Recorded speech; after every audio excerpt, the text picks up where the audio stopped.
আসসালামু আলাইকুম রহমতুল্লাহ। Hey everyone, it's me Hasan Alamin and welcome to my another blog. আজকের ভিডিওটা আমার জন্য অনেক বেশি স্পেশাল, কেননা আজকের ভিডিওতে আমি অ্যাটেন্ড করতে যাচ্ছি আমার স্কুল লাইফের শেষ সাংস্কৃতিক অনুষ্ঠানে। তো সেই জন্য আমি একদম সকালবেলায় রেডি হয়ে স্কুলের উদ্দেশ্যে যাই এবং সেখান থেকে কিছুক্ষণের মধ্যে আমি অডিটোরিয়ামের উদ্দেশ্যে রওনা দিই এবং অডিটোরিয়ামে গিয়ে দেখি অলরেডি অনুষ্ঠান শুরু হয়ে গেছে। অনুষ্ঠানের শুরুর দিকে ছিল গান, কবিতা আবৃত্তি এবং ইসলামিক সঙ্গীত। বিচারকগণ ছিল তাদের আসনে এবং একে একে অংশগ্রহণকারীরা এসে তাদের পারফরমেন্স করে এবং কিছুক্ষণের মধ্যে কিছুক্ষণ পরে এসে একজন বিচারকদের থেকে পাওয়ার রেজাল্ট অনুযায়ী ফার্স্ট, সেকেন্ড, থার্ডের নাম ঘোষণা করতে থাকে।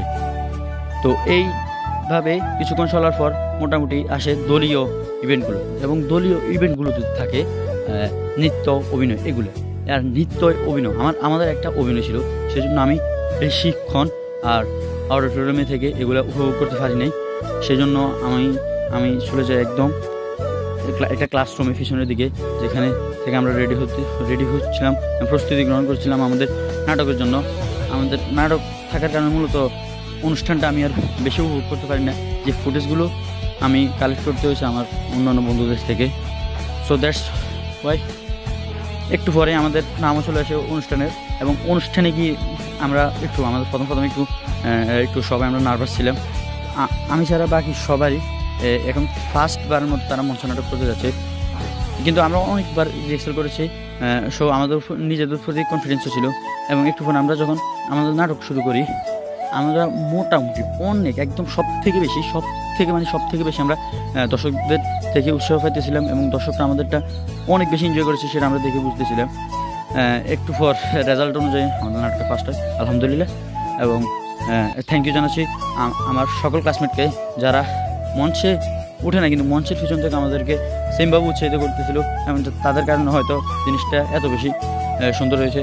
তো যাই হোক, আমরা কিন্তু আমাদের আর ছিঁড়া ফাটা জামা যেগুলো গায়ে দিয়ে নাটক করছিলাম এগুলো আর চেঞ্জ করতে পারি না, কেননা আমাদের একটু পরে ছিল ব্যান্ড ফাটি। এটা আপনারা সকলে জানেন কিনা আমি জানি না, তো আমি বুঝিয়ে দিচ্ছি। ব্যান্ড ফাটি এটা হইতেছে গিয়ে একটা কনসার্টের মতো করে, যে বড় বড় সিঙ্গাররা বা বড় গায়করা যেভাবে কনসার্ট করে না ওই টাইপের, কিন্তু এখানে সমস্ত কি বলে যে জিনিসপত্র এগুলো সব হচ্ছে একটু বিনোদন বা ফানি টাইপের। যেমন আপনার গিটার হচ্ছে তালফাদা দিয়ে এবং কলা গাছ দিয়ে পিয়ানো বানানো হয়, এই টাইপের ডাম দিয়ে ডোল বানানো হয়, এই টাইপের এগুলো দিয়ে বানানো হয়। তো এখানে এটা একটু বিনোদনের জন্য সব সিরা ফাটা পোশাক, উল্টা ফাটা মানে লুঙ্গি মাথায় এই টাইপের কালো চশমা, খেলনা চশমা এগুলো চোখে দিয়ে একটু দর্শকদের বিনোদন দেওয়ার চেষ্টা। এবং এটা প্রতি বছর পরীক্ষার্থী বেশ করে থাকে, তো সেই নিয়ম অনুযায়ী যেহেতু আমি আগে বলেছি আমরা এবার পরীক্ষার্থী, তো এবার আমাদের করার ফলা এবং আমরা এটার জন্য রেডি হতে থাকি। একটু পর সমস্ত অনুষ্ঠান শেষে এই জিনিসটা করা আমরা এটা করি এবং এটাতে যে একজন হোস্ট থাকে, প্রথমেই সবাই একজন করে সবাইকে ডাকে, উল্টাপাল্টা নাম ধরে। উল্টাপাল্টা মানে বুঝাতে চাইতেছি যেহেতু এটা বিনোদনমূলক, একটু হাস্যকর নাম অনুযায়ী, যেমন সোমালিয়ান থেকে কুকুরুত, দৈত্যনাট থেকে ল্যাংরা লতিফ, এই টাইপের আর কি।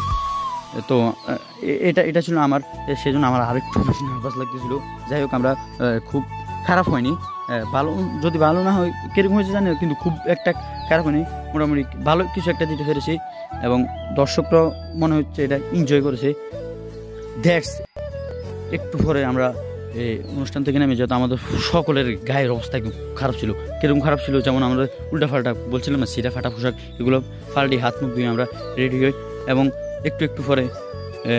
একটু পরে রেজাল্ট আসে এবং পুরস্কার বিতরণ শুরু হয়। আর এই পুরস্কার বিতরণ নিতে ওই যে আমাদের নাটকটা ফার্স্ট হয়েছিল, সেই অনুযায়ী আমরা প্রথম স্থানের পুরস্কার নিই। That's it. তো সেই সাথে আমি আজকের ব্লগটা এইখানে শেষ করছি। গুড বাই, আল্লাহ হাফিজ।